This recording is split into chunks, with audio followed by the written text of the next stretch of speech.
Learn English through stories F14 PDF. Adapted and modified by Kulwant Singh Sandhu. Contents 1. The living and the dead. 2. Jokes. 3. Grammar page, independent pronouns. 1. The living and the dead. By Rabindranath Tagore. The widow living with the Zamindar Sharadashankar's family in the big house at Ranihut had no blood relatives left. One by one, they had died. In her husband's family, too, there was no one she could call her own, having no husband or son. But there was a little boy, her brother-in-law's son, who was the apple of her eye. His mother had been very ill for a long time after his birth, so his aunt Kadambini had brought him up. Anyone who brings up someone else's son becomes especially devoted. There are no rights, no social claims, nothing but ties of affection.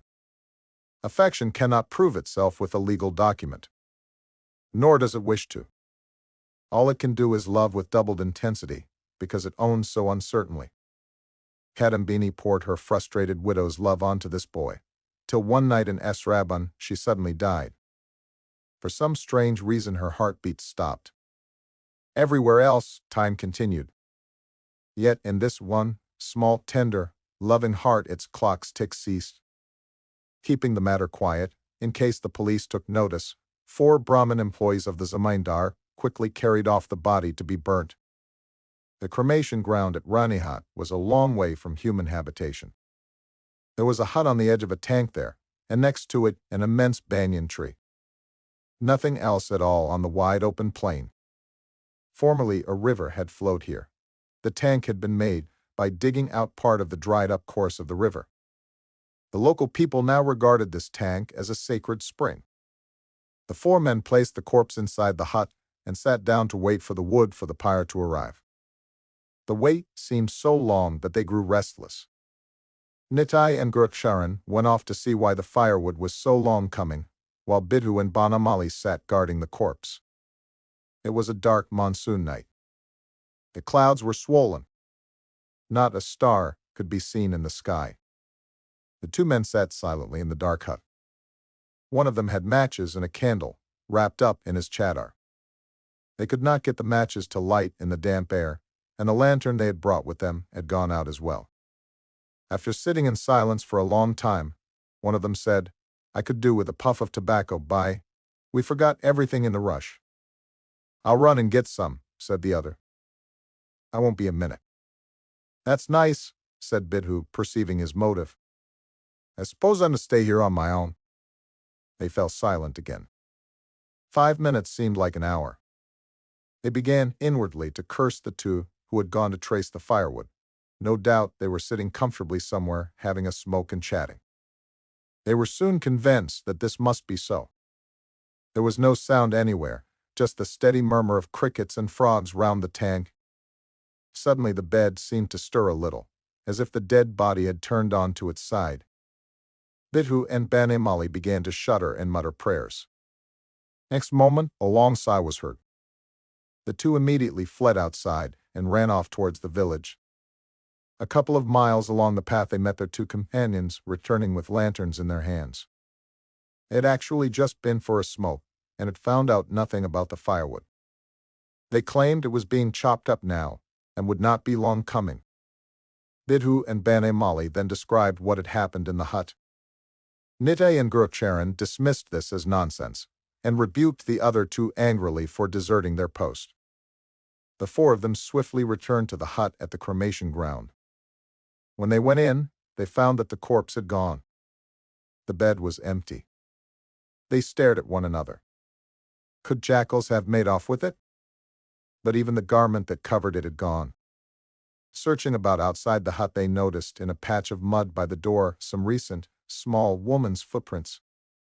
The Zamindar Sharadashankar was not a fool. To try to tell him a ghost story would get them nowhere. After long discussion, the 4 decided they had best say simply that the cremation had taken place. When towards dawn, the wood arrived at last, those who brought it were told that in view of the delay the job had already been done, using firewood stored in the hut. He had no reason to doubt this. A dead body was not a valuable object.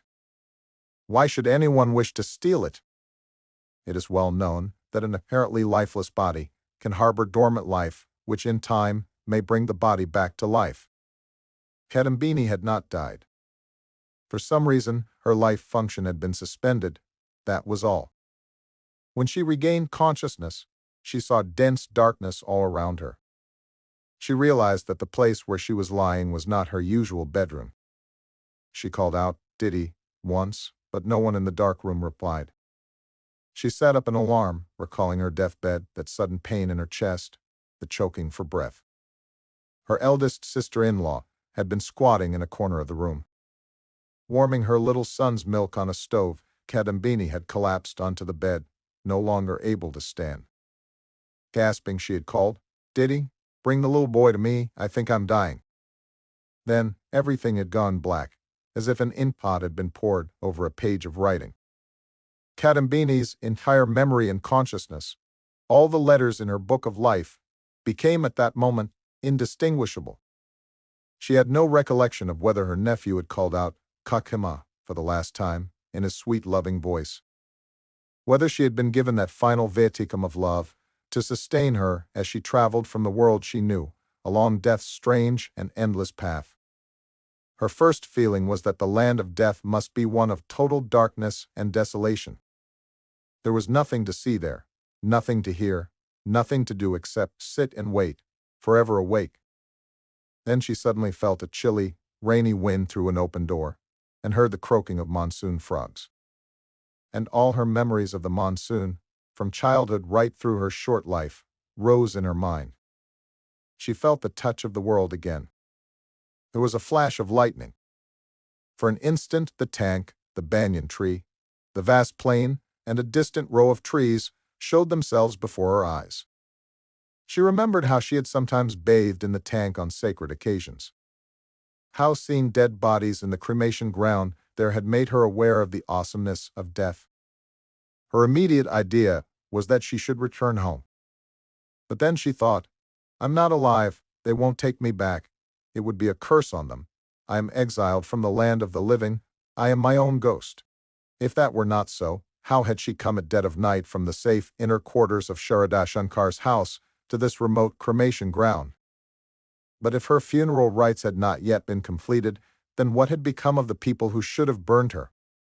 She recalled her last moments before dying in the well-lit Sharada Shankar residence. Then, finding herself alone in this distant, deserted, dark cremation ground, she again said to herself, "I no longer belong to the world of living people. I am fearsome, a bringer of evil. I am my own ghost." As this realization struck, all ties and conventions seemed to snap. It was as if she had weird power, boundless liberty, to go where she liked, do what she liked. And with the onset of this feeling, she dashed out of the hut like a mad woman, like a gust of wind, ran out into the dark, burning ground with not the slightest shame, fear, or worry in her mind. But her legs were tired as she walked, and her body began to weaken. The plain stretched on endlessly, with paddy fields here and there and knee-deep pools of water. As dawn broke slowly, village bamboo groves could be seen, and one or two birds called. She now felt very afraid. She had no idea where she stood in the world, what her relation to living people would be. So long as she was in the wide open plain, in the burning ground, in the darkness of the Asraban night, she remained fearless, as if in her own realm. Daylight and human habitation were what terrified her. Men fear ghosts, but ghosts fear men. They are two separate races, living on opposite sides of the river of death. Wandering around at night like a mad woman, with her mud-smeared clothes and weird demeanor, Kadambini would have terrified anyone, and boys would probably have run away and thrown pebbles at her from a distance. Fortunately, the first passerby to see her in this condition was a gentleman. "Ma," he said, approaching her, "you look as though you come from a good family. Where are you going to, alone on the road like this?" At first Kadambini did not reply, and merely stared blankly at him. She felt totally at a loss. That she was out in the world, that she looked well-born, that a passerby was asking her questions, all this was beyond her grasp. The gentleman spoke again. "Come along, Ma. I'll take you home. Tell me where you live." Kadambini began to think. She could not imagine returning to her in-laws' house, and she had no parental home. But then she remembered her childhood friend Yadmaya. Although she had not seen her since childhood, they had sometimes exchanged letters. At times, there had been an affectionate rivalry between them, with Kadambini asserting that nothing was greater than her love for Yadmaya, while Yadmaya suggested that Kadambini was not responding sufficiently to her own affection. But neither doubted that if opportunity to meet arose again, neither would wish to lose sight of the other. "I'm going to Shripaticharan's house at Nishandapur," said Kadambini to the gentleman. The man was going to Calcutta. Nishandapur was not nearby, but it was not out of his way. He personally saw Kadambini to Shripaticharan Babu's house. The two friends were a little slow to recognize each other, but soon their eyes lit up as each saw a childhood resemblance in the other. "Well, I never," said Yadmaya. "I never thought that I would see you again. But what brings you here? Did your in-laws kick you out?" Kadambini was silent at first, then said, "Bye. Don't ask me about my in-laws. Give me a corner in your house. As a servant, I'll work for you." "What an idea," said Yadmaya. "How can you be a servant? You're my friend. You're like..." and so on. Then Shripati came into the room. Kadambini gazed at him for a moment, then slowly walked out, without covering her head or showing any other sign of modesty or respect. Afraid that Shripati would take offense at her friend's behavior, Yadmaya made apologies for her. But so little explanation was necessary. Indeed, Shripati accepted her excuses so easily that she felt uneasy. Kadambini joined her friend's household, but she could not be intimate with her. Death stood between them. If one doubts or is conscious of oneself, one cannot unite with another. Kadambini looked at Yadmaya as if she and her house and husband were in a different, distant world. They are people of the world, she felt, with their loves and feelings and duties, and I am an empty shadow. They are in the land of the living, whereas I belong to eternity. Yadmaya was also puzzled, could not understand anything. Women cannot bear mystery, for this reason: that poetry, heroism, or learning can thrive on uncertainty, but household arts cannot. Therefore women thrust aside what they don't understand, maintaining no connection with it, or else they replace it with something they themselves have made, something more useful. If they cannot do either of these, they get angry. The more impenetrable Kadambini became, the more resentful Yadmaya became towards her, wondering why she had been burdened with such trouble. There was a further problem. Kadambini was terrified of herself. Yet she could not run away from herself. Those who are frightened of ghosts look backwards in terror. They are frightened of what they cannot see.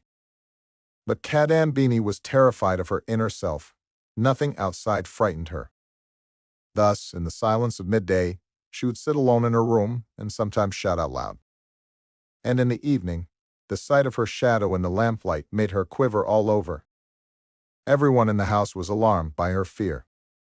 The maids and servants and Yadmaya herself began to see ghosts all over the place. Eventually, in the middle of the night, Kadambini came out of her bedroom, wailing. She came right up to the door of Yadmaya's room and cried, Didi, I beg you, do not leave me alone." Yadmaya was as angry as she was frightened. She would have driven Kadambini out of the house there and then.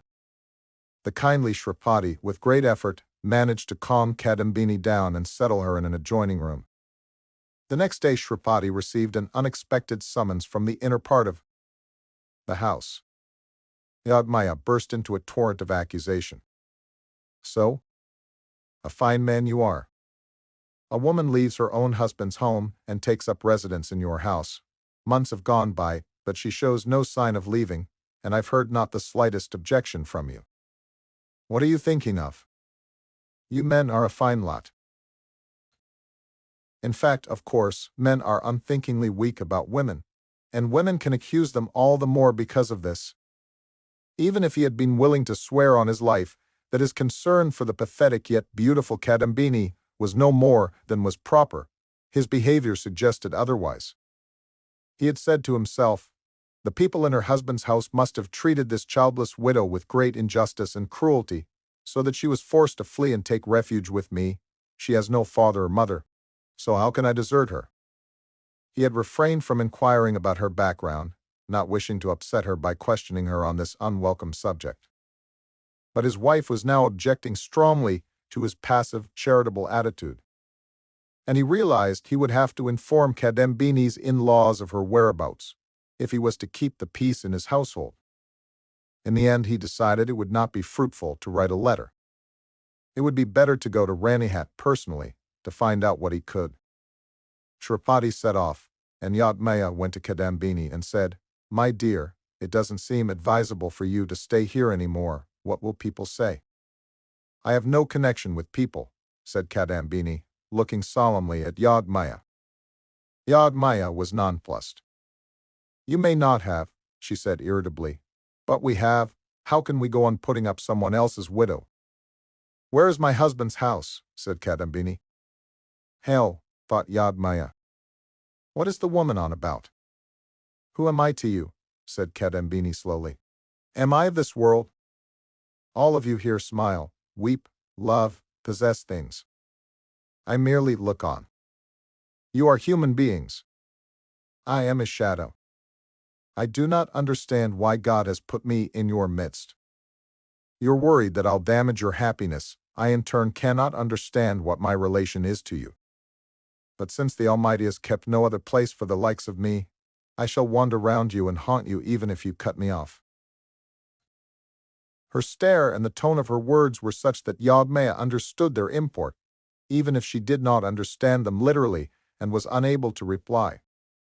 She could not manage any more questions. Gloomy and oppressed, she left the room. Shripati did not return from Ranihat until nearly 10 at night. The whole world seemed awash with torrential rain.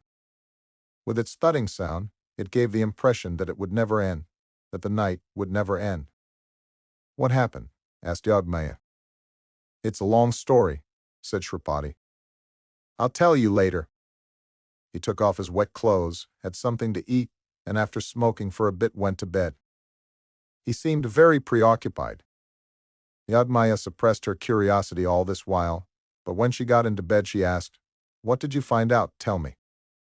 "You are certainly mistaken," said Shripati. Yadmaya was rather annoyed at this. Women do not make mistakes, or if they do, men are wiser not to mention them. It is safest to let them pass without complaining. "In what way?" asked Yadmaya heatedly. "The woman you have accepted into your house," said Shripati, "is not your friend Kadambini." Such a remark, especially from one's husband, might reasonably cause offense. "So I don't know my own friend," said Yadmaya.